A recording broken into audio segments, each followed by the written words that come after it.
made a Jeffrey Manchester story, I think when I heard the story, it felt like a movie. I could kind of see it immediately as a movie. I was drawn to his character because he was so contradictory. He was warm and a criminal at the same time. He was heartfelt and dangerous. He was a lover and a father who just wanted to do the best for his family, but kind of went about it in like these very extreme ways. I always try to think like, it seemed like Jeffrey Manchester, like if he wanted to kill an ant, he'd use a sledgehammer. And I think that's, and I wanted to make a movie that felt like the movies I loved growing up, and I wanted to make a movie that felt, that kind of showed all of the potential that movies could be. And I love being an audience member, and I love sitting in a movie and feeling like a roller coaster of emotions between like pathos and humor and tension, and I felt like his story was like had all the elements of all the great movies that I loved, and so I started talking to him, and then after 4 years, 400 hours or so of phone calls with him, and I talked to everyone in his life, it felt like it was the right next movie to make for me. Working with Channing and Kirsten is just like a dream come true. They've long been some of my favorite actors. I feel like in terms of like specifically Channing, I feel like he just has this connection to his inner child.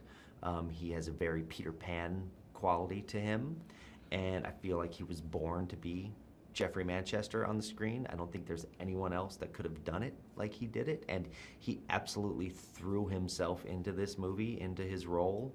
I was every day like blown away by his capacity and his courage and his ability to he'd just say, "You want me to go again? I'll go again," and he would and even if that meant going again completely naked, he just kept, he was just like the greatest ally to have on a set. And then Kirsten, I think, is like just one of the finest actors ever.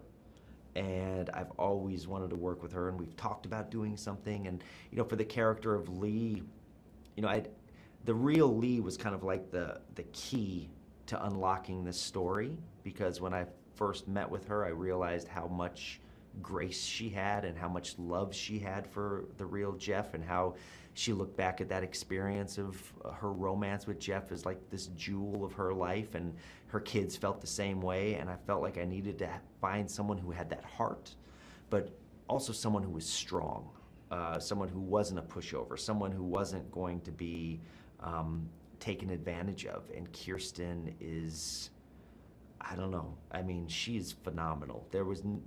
I don't think she can be bad. As I was making the film, I was just always just in complete awe of everything she did. And when I was in the editing room, literally, I could use any take from Kirsten, because she was always true, always true.